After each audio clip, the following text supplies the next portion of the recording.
All right. Hello, everyone.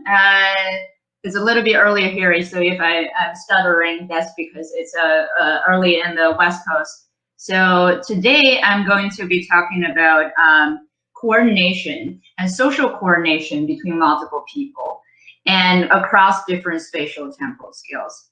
So Minju asked me, if I can talk about this in the context of the current event of COVID-19, and in fact, it's quite relevant.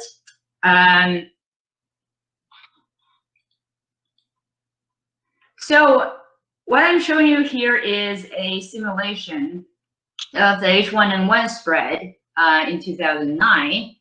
And as you can see that the spread of the virus is not a simple diffusion over space, and is actually spatial temporally. It makes hops, it jumps, and it moves really non-linearly across the space.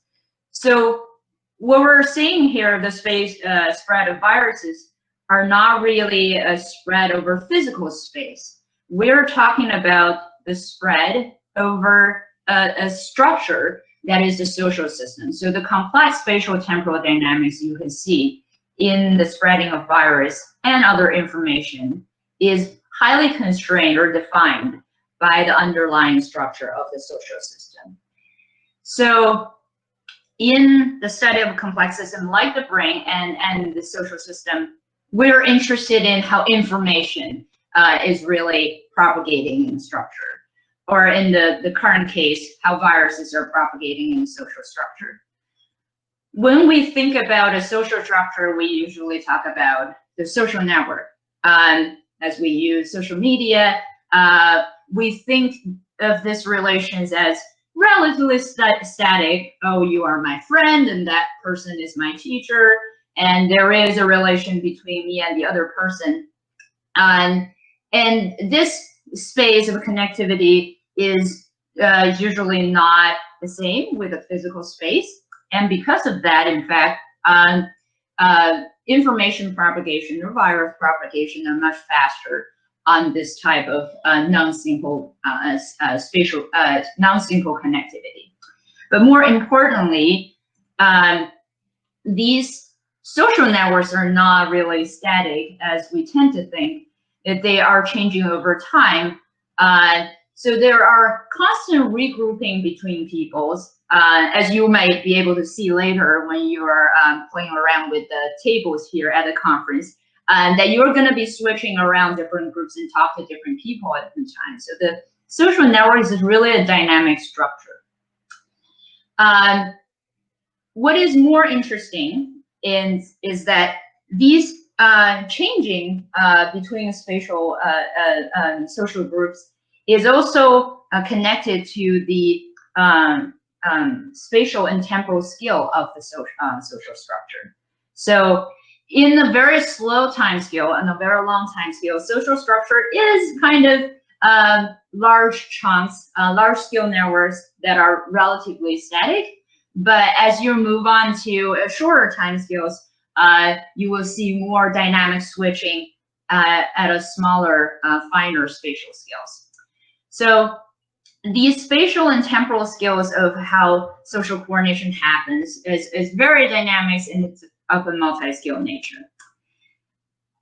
So what I want to talk about today is how do we study this stuff more scientifically. So can we use experiments and mathematical models and advanced data analysis to understand how social coordination happens on multiple scales? And the same kind of dynamics will also be have strong implications for other complex systems, including how multi-scale information are organized in the brain. But first, I will give you a little bit of background about, well, what are the important concepts and what do we know about coordination between rhythmic processes, because rhythmic processes is going to be the basic elementary process that I'm going to talk about. So there are a lot of rhythmic processes, such as your weekly schedules of going to work, the rhythm in the brain, and your heartbeat, etc. And these rhythmic processes interact with each other in a very general way that really transcend a specific system that's not limited just to social coordination. And then we'll move on to an experiment that I did as a PhD student that I call the human firefly experiment. Here, I'm particularly designing the experiment in a way that I can show how the temporal difference in the social group can change the spatial organization and can make people easily switch between different spatial configurations. So I call this kind of switching spatial configuration intermittent coordination. So relationships are not formed in a static fashion. Relationships switch. You can switch between different, talking to different people at different time. And this intermittent coordination, there are some mathematical theory behind this. I'm not going to show math, but I will give you a spiel of what is the theory behind this. So eventually, if I have time, I will show you that this kind of intermittent coordination is very difficult to analyze in the real life data analysis.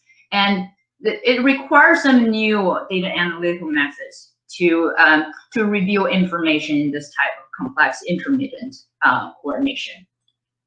So I will start with talking about what is rhythmic coordination. So rhythmic processes, we often describe rhythmic processes as the interaction between multiple oscillators. So here I draw the oscillator as a little arrow here. So the state of each oscillator is usually described on its position angle on the circle, and that's called the phase. So that might be a little bit abstract if you're not familiar with studying the study of rhythmic coordination. So you can think of phase as the position of the arm of a clock.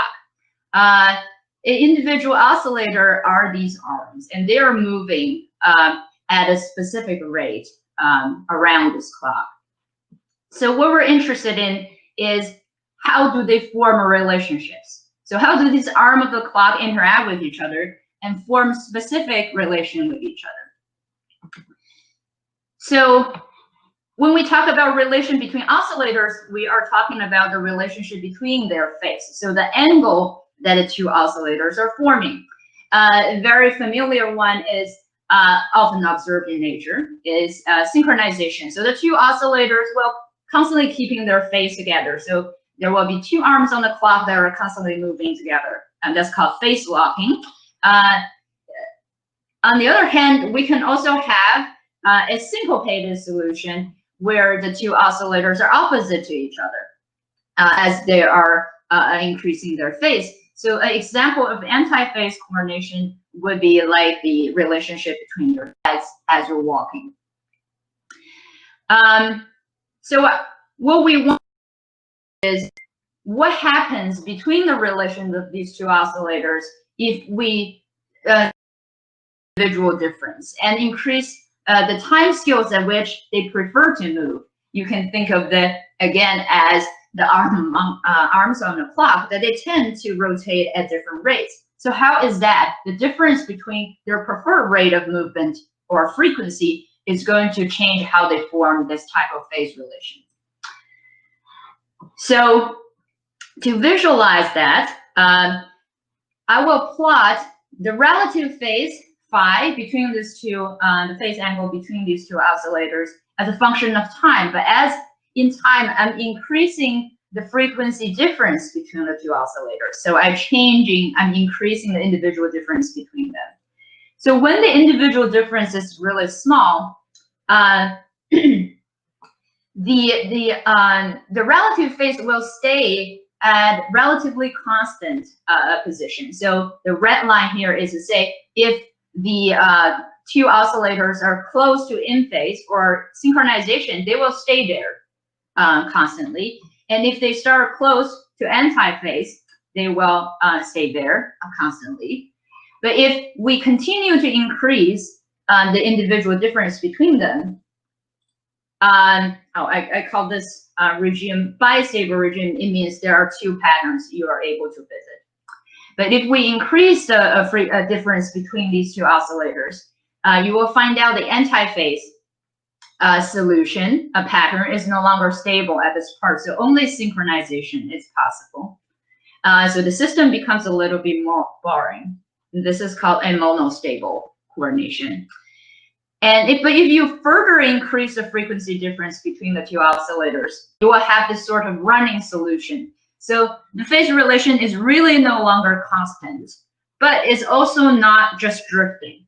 The phase relations have some waves in it, and these waves are actually happening, are the duels of this phase relation near the in-phase and anti-phase, as originally shaped by the metastable, bistable region. So this slowing down, or you can see as a flattening of the trajectory, the slowing down near in-phase and anti-phase is what gives rise to intermittent coordination. It means the relationship between the two oscillators are not constant. They are temporarily forming a relation, and they break up and they form again. So we will see that this type of interaction is the fundamental building block of large-scale, multi-scale social interaction that we call a metastable coordination. So what I showed you was the coordination between two oscillators. When we are talking about social system, we are concerned with interaction at larger scales, so interaction between multiple people. So to study this, I did this experiment called the human firefly experiment. For this experiment, I asked 8 individuals who come in the lab each day, and I asked them to tap on the little touchpad to the right-hand side, and they can see their own taps and the taps of other people as the flashes of LEDs on an LED array in front of them. So in this interaction, they were allowed to interact for 50 seconds. But before they interact, I also give them a metronome and pace them for 10 seconds. So I can control the rate at which they move.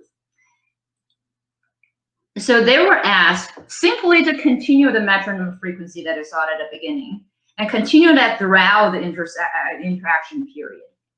They were not explicitly asked to coordinate. It means that any coordination happens in this social group is spontaneous. They're not intentionally trying to interact. And here I give you a replay of the actual trial, what you see as a single subject in the experiment from one person's perspective. So you can try to see if there are in-phase and anti-phase coordination in here. So the goal here is to study how their coordination is influenced by the diversity of their frequency. So I have to sort of manipulate how fast their preferred movement is. So to do that, I can simply change the metronome which I use to pace each of them. And in fact, I use this metronome assignment to split them into two groups. I pace all the blue persons at one frequency and the right person in another frequency. And to control the diversity in this ensembles of people, I changed the difference between the red and the blue group from 0 hertz difference, so no difference, to 0.6 hertz difference. So I will start by showing you real data from this this experiment. First, at the microscopic level, so how people are interacting at a very fine scale. So first, I will show you this one pairs of individuals and show their relation as the relative phase dynamics. So what you will see here is that, I hope I already trained you early on, that this pair, after 10 seconds at the beginning of the interaction, they stop at an in phase. So their phase angle between them are 0. and they last at in phase for extended period of time until about 40 seconds, and they switch to anti-phase coordination. This is what I showed you earlier, called bistable interaction. Another type of interaction can be observed between two other individuals. So here you will see that the relative phase between these two persons are not constant. Instead, they're recurrently dwelling near in phase for about three times, and they escape from this relation shortly after. So this is what we saw before, called metastable coordination. So they're dwelling and escaping and forming intermediate relationships. So these two are all the known patterns of interactions that I showed you earlier between two oscillators. So the question is, do we have more interesting phenomena that we don't know that's going beyond the coordination between two oscillators? So if we look closer at the top trajectory, we'll find out that there are some sort of shifts in this relation. It's not really steady. There are actually bumps, deviation from this in-phase relation periodically over the 30 seconds of coordination in the middle. So these are not predicted by any theories on the dyadic social coordination. So if we align these two trajectories, we will see that these bumps in the yellow relationship actually right follows the duels of the red relation. So what's really happening here is that these two relations are coming from the same group of three-person interaction. So I will give you a metaphor of what's happening here. Is, for example, as if me and my boyfriend is having this yellow relationship for a very long period of time, for about 30 seconds. And there is another girl that's keep calling him, that is the red relation. So she called him 3 times, each time longer than another. And that is inducing an increasing perturbation on my relationship with him. And eventually I was very pissed off and switched to anti-phase with him. So this gives you a little kind of metaphorical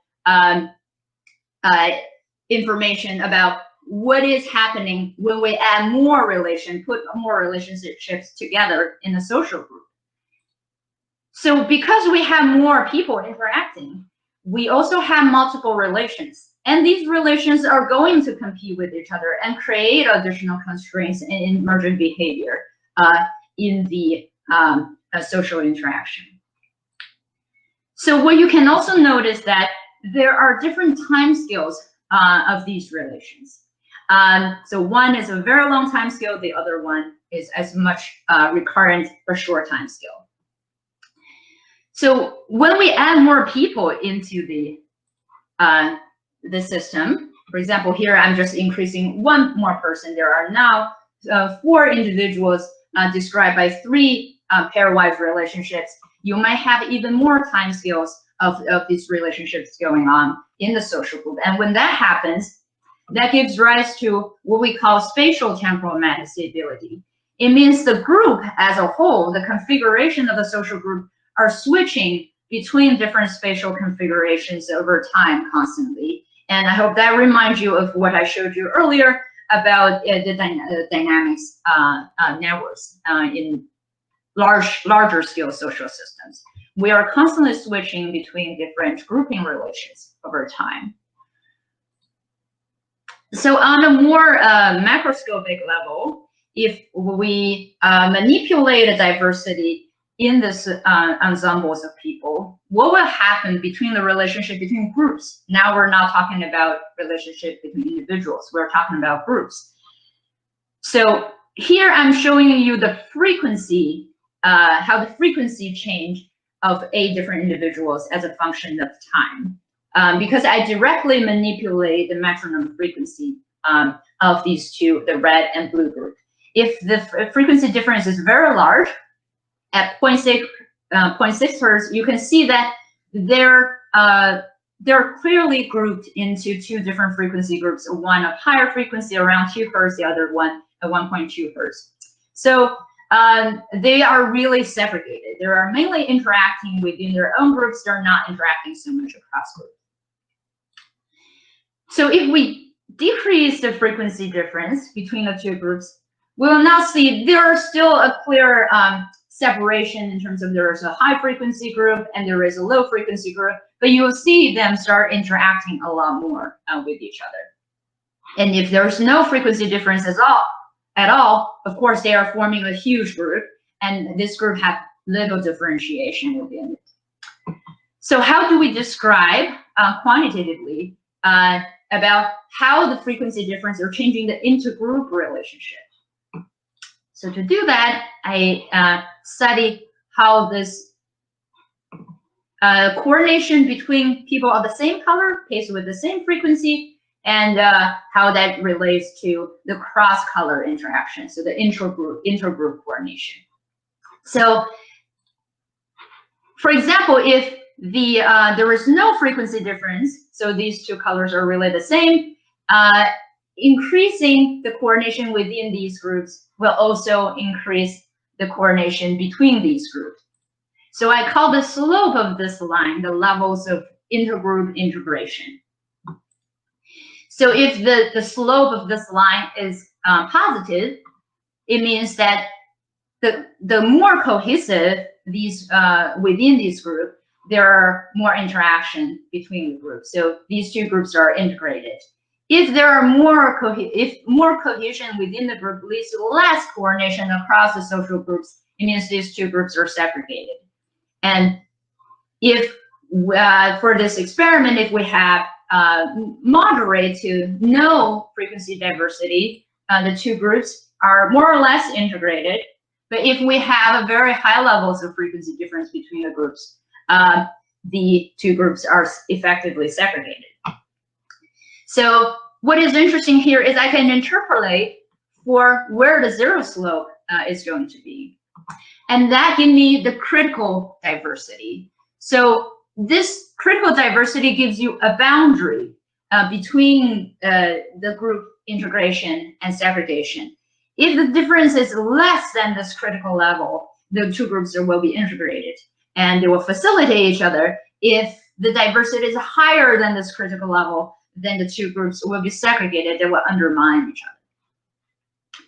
If we just look within the groups of the people of the same color, we find that something also very interesting is that if we have a little bit of diversity introduced between these groups, we'll also reduce the coordination within groups. So it's the outside environment, external to your group, will actually affect how your own group is organized. And to do that, we will look next at the theoretical model of multi-agent coordination, social coordination. I will not go into any of the math. I'm just going to show you the result of a mathematical model of a very simple phase coordination model. Will really capture the empirically observed phenomenon of the relationship between the increasing diversity and the change from integration to segregation. And moreover, we also replicated with a model simulation that if we just add a little bit of difference between these two frequency groups, you will effectively reduce to not very large extent, but effectively reduce the within group interaction due to intergroup difference. So the nice thing about having a theoretical model is not that we can just show a replicated empirical phenomenon, which is the most important thing. But more importantly, we can manipulate a model to try to figure out why we have certain phenomena. For example, why the intergroup difference will actually reduce the coordination within group. So if we look at the simulated dynamics here, if we have no intergroup difference, what we'll see is all the oscillators here, there are 8 of them, will converge to the same frequency and stick together. And there is no interesting dynamics going on here. Everyone is face locked to each other. But if we just introduce a little bit of diversity difference between these two groups, not only the two groups, the cold color group and warm color group, are split into two, there are also interesting dynamics going on within these groups as these trajectories within group will converge recurrently. And this is a sign of metastable coordination that I talked about earlier. They will intermittently converge to certain relationships. And as we increase the difference, you will see that the two groups are becoming much more segregated, but they retain the dynamics within reorganization within the group. So what is really happening here is that intergroup difference is actually creating or protecting this metastability within these groups. So without the intergroup difference, you will not have metastable coordination or intermittent coordination within the groups. So this explains the reduction of intragroup coordination due to the presence of difference. So statistically, we see there is a reduction in the face locking or in the intragroup coordination, but this is actually reflected dynamically as influencing the, as creating metastability or flexibility inside each group. So if I still have time, I will just go through real quickly that what are the difficulties associated with analyzing this type of dynamically switching social coordination. So I've showed you this trial before between 3 individuals, and I explained to you what's going on in this trial, and it's relatively easy to understand. And just to recap that, you will see this group of 3 are converging to a all in phase relation. So all 3 of them are synchronized intermittently at 3 different times, and other stuff are happening before and after. So this is very easy to interpret because we have very few individuals interacting, and there are very few relations, and moreover, they are on very comparable timescales. The real headache is when you're studying social coordination between very many peoples, and here is only 8, it's not too much, but you can already see if we really plot the relation, it will be quite overwhelming. The reason is that there are many of relations there, and the second is that they are really evolving on different timescales. That's why they look like a mess. And even if we can separately plot all these relations, you do not know what is a higher order picture they're actually forming. So this tells us we need some new tools to analyze this kind of complex social interaction data. So one way to do that is to use as a tool from dynamical system analysis called the recurrence plot. What a recurrence plot is a distance matrix of the state of the system at different point in time. If the color is blue here, it means the system return to the states at 10 seconds, for example, at different point in time. And this block in the middle, 3 by 3 grid, reflect the 3 recurrent patterns that I showed you earlier in the relative phase dynamics. So you can see the same information in the dynamics that we visually interpreted before, repeated in this distance matrix called recurrence plot. But this type of method does not work at all when we're going to more relations that are changing at diverse timescales. And this is, you just see a blob. You don't get any more information. So what we really need to do is to have a different ways of analyzing this type of data. And that will take into account the relationship between the phase coordination that I showed you earlier and their corresponding frequency dynamics. This is a theoretical simulation. So theoretically, the kind of phase, metastable phase duels that we observed earlier actually correspond to the formation of loops in the frequency domain. So if we can just analyze the geometry of the frequency dynamics, we are able to extract information about the coordination between different oscillatory processes. This is very important when we're considering the interaction between multiple individuals. And here is a simulation of the interaction between 8 individuals. So we can reduce a high-dimensional problem of analyzing these data to a low two-dimensional problem by analyzing the geometry in the loops in the frequency dynamics.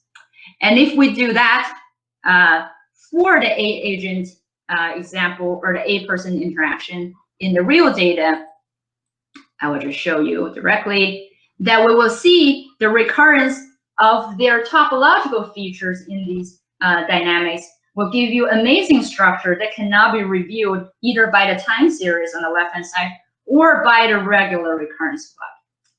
So what is really happening here is that there is a topological transition in this group around 30 seconds. And I will just show you briefly what that is in the original dynamics. So I will show you before the 30 seconds where the transition happens. This group of the 8 is actually forming 3 different frequency pairs that I circled here. And at the 30 seconds, 2 groups are actually broke up and repartnered, very much like what I showed you at the very beginning. People are changing tables, are talking to different people. And after this transition, they switch back to the original configuration. And this process is in fact controlled by the destabilization of this orange and red pair from antiphase relation back to when they, and after they return to the antiphase relation, the global order was restored. So here, what I'm showing you is that the collective transition at the global level can be controlled by the destabilization of a single pair of relation. So the topological features in these dynamic diagrams really is telling you the important information about the collective configuration of the social dynamics. So given that, I will show you some take-home message, reminds you what I just told you. First, I told you that given sufficient frequency diversity, you will be able to create this constantly changing configurations of social groups or social ensembles. That is called spatial temporal metastability. And if there are too much diversity, however, you might induce segregation. Even though this spatial configuration are switching, there are still less probability of them interacting across different frequency groups. And eventually, if you really want to analyze the dynamics of how this switching happens, you can try to incorporate some topological analysis into the picture, and that will give you more sensitive characterization of what's happening.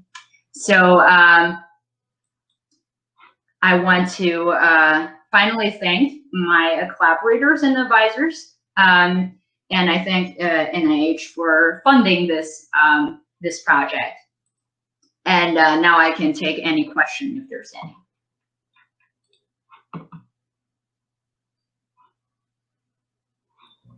Thank you so much for your presentation. We have questions in the Q&A section. First question is, why choose 8 individuals for your experiments? Are the same behaviors reproducible with 20, 50, 100 or more individuals? Yeah, that's a very good question. So the reason to have 8, for a lot of reasons, that you want to have multiple, so the design of this experiment at the beginning is to have multiple spatial, this is the actual apparatus, to have multiple spatial temporal skills, especially spatial skills. So the simplest, the most minimalistic experiment to have is to have dyads and build on dyad groups and interaction between groups. So you have 2 dyads or 2, and then you have groups of 4 are having 2 dyads, and then you have groups of 4 that are 8 individuals. So it's the minimalistic experiment you can do to have multiple spatial skills in 2, 4, and 8. And practically, as you can see, that this 8-person experiment was already not very easy to do. I spent 1 year building the apparatus and do a lot of soldering.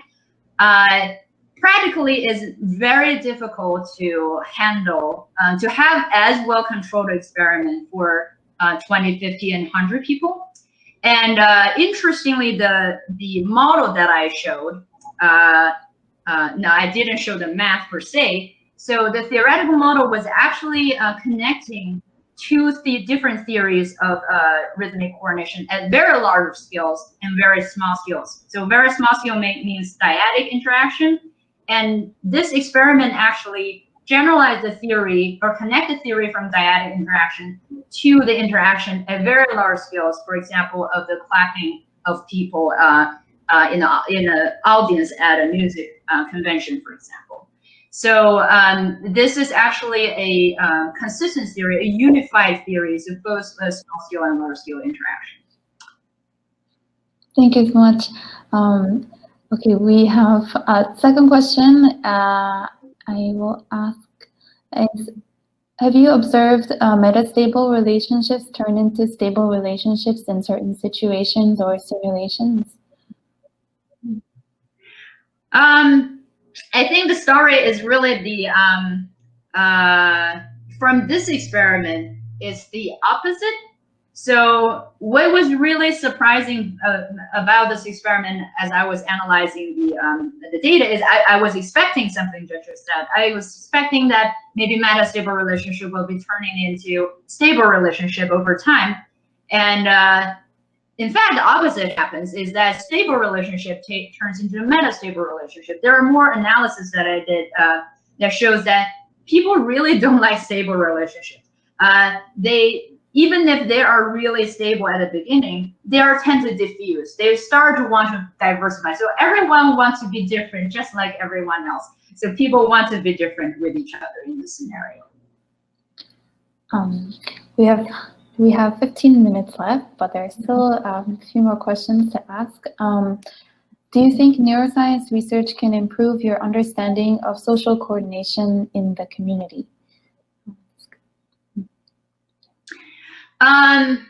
There are, as I said, that depends on what skills we're talking about a social coordination in the community. So I've done some research, and some of my colleagues done related research is on the dyadic level, how maybe social coordination can improve mental health, which we know at this time that the undermining of social coordination between individuals are actually damaging the mental health of a lot of people. So it's fundamentally important for us as humans to interact socially. So at that level, social neuroscience is very important for understanding what is the underlying process in the brain that's being changed or being damaged due to the lack of social interaction. But at a larger scale, however, if we're talking about at the scale of what we're having right now, at the policy level, at the community level as a whole, we're having this social distancing in the US. You'll find out, sure, you can also think about how the brain is reacting to the situation from a neuroscience perspective, but more importantly, you should think about it at a scale of public health. So you cannot, at this point, by improving our understanding of how the brain works, to change a mind of how this policies should be implemented to increase the healthy levels of social coordination among people. So there will be at the levels of social policy and the sociological level. At that point, neuroscience may not be able to help that far into the upper scale of the system. Thank you. One more question. Can we use this data to combat global pandemics? I think you might have covered it a little bit in already your question. But Yes, yes. So actually, I was showing the beginning of the slides when I showed you the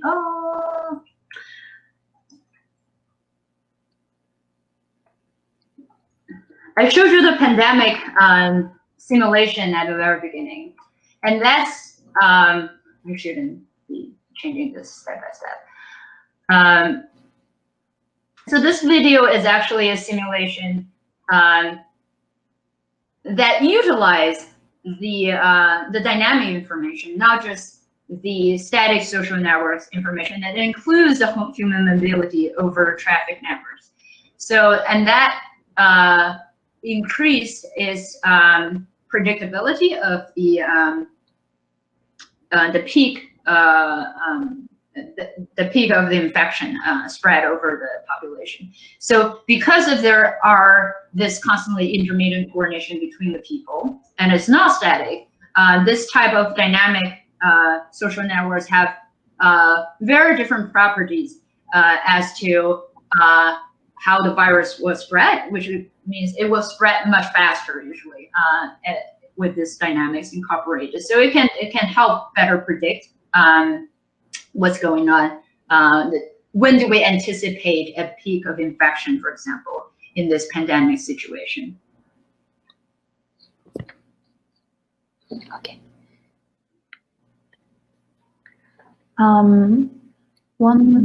So what are your next steps in your human firefly experiment and in your postdoctoral studies at your current research lab? Yeah, so the human firefly experiments, I was building the equipment really with the idea of that I can continue to use the apparatus. I spend a lot of time building that stuff, and there are so many manipulations I can do with it. So, but now I moved to California, so very far away from my baby experiment apparatus. So I'm not going to be able to do too much about it at this point. But what I'm doing right now is to continue some of the idea intuition that I got from doing the experiments on this flexible coordination, and use that to understand how the brain works. So as I sort of alluded to at the beginning of the talk, that this type of intermediate coordination between rhythmic processes is a very general process. Or phenomenon in natural complex systems. And the brain is actually an even more salient example of that. We have all different sorts of rhythms happening in the brain at different frequencies across orders of magnitudes of frequency difference. And we're not remotely close to understand how these multiple frequencies are interacting with each other and really controlling the information integration and segregation in the brain. So right now I'm working on the theoretical model and topological analysis that I showed you at the end, how to incorporate that into understanding of the brain. I'm so sorry that I keep asking you so many questions because we don't have so much time, but I just want to answer one question on the Q&A session. The talk will be recorded, so it will be available. And we also have a few questions prepared before that's on a little different topic than what you have talked about. I wanted to ask you if open science research has affected your research progress or your research community in any way. Yeah. Yeah, it's very important, actually. So there are open science and there are also other sort of open stuff. For example, I will show you the apparatus at the end of the presentation. So it actually takes, when we're designing this sort of experiment where we're trying to investigate a novel phenomenon with novel paradigm, you'll find out most of your preparatory apparatus that people already produced for you are not going to work in your scenario. They're not designed flexible enough to do a lot of innovative research. So you have to build a lot of stuff ground up. And when you're doing that, I really have a lot of help from open hardware that I have circuit board designs openly available, so I can really modify and print out my own circuit board for my own specific experiments. And more importantly, when it comes to, for example, data analysis, it really depends on, for this type of really interdisciplinary study, we need toolboxes from people from different disciplines. For example, the topological data analysis was depending on established open source software that developed by mathematicians. So without that, I'm not going to be able to write a complicated algorithm by myself in a very short period of time. And there are a lot of stuff. Whenever you are trying to do a innovative experiment, or this experiment needs a lot of different disciplines to push through, from engineering, mathematicals, or experimental side, you really do need to have you need to be supported by open science. And the data itself that's produced from the experiment is right now also openly available, because I try to give back to the community, because not everyone will have these kind of apparatus to do this sort of experiments, and it's a very unique data set with very well controlled experimental conditions. Thank you so much. I think this will be the last question, but can you use this? So I think they're going back to the Firefly experiment, but can you use this social coordination data and model to make predictions and give advice based on this example for on P-demi, a second wave, etc.? Yes, that's a very good question. So in principle, yes. So the model really works really well, or surprisingly well, even on the single trial dynamics. What is might be difficult to directly apply this model is that all of these models, complex models, have a lot of parameters. So, and these parameters will change your prediction. So one issue with this complex social interaction and neural dynamics is that these models or these interactions are fundamentally nonlinear. By nonlinear, I mean that the small input is not necessarily produce a small result. A large input may not necessarily produce a large result. So this kind of interaction makes social interaction very unpredictable in a certain sense. But if you have the sufficient amount of data to describe how the diversity of how individuals are moving over space and time, then you have a better chance to produce a more, at a statistical level, of how the overall levels of pandemic or the overall levels of infection rates is increasing. But at a finer level, it might be very difficult because there are not sufficient data. On the other hand, there are also interest of using this type of results and data to understand team coordination, which is at a much fine-grained scale, including, for example, if you have a football team or you have a soccer team, what are the best team you can make? So there is a general conception is that, oh, you need to include the best players at every position, and that's how you get the best team. But in fact, it is really not true if you consider what I said, the nonlinearity in these interactions. A better individuals does not necessarily produce a better team. So there are, in fact, a lot of possible applications in team coordination.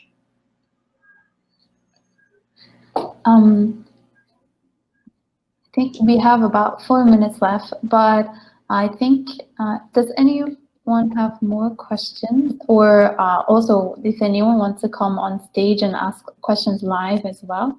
And otherwise, there will be a pitch talk session starting at 12:35. So if you are interested, and if Dr. Zhang will be available, you can also find her at the tables and ask questions or have discussions with her there as well. Yeah, and in the Q&A section,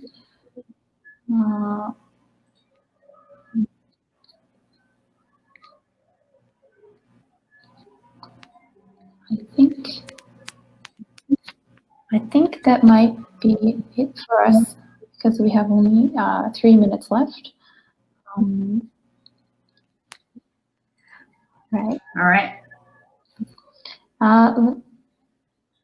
Yeah, I think that'll be it for us for this first talk. But yeah, thank you so much again for your time, and thank you to everyone who asked questions. And feel free to keep talking to other people as well during the conference to talk about all the things that you wanted to talk about today. And yeah, I will also find you at the Dr. Zhang. Okay. Yeah. Thank you so much for having me.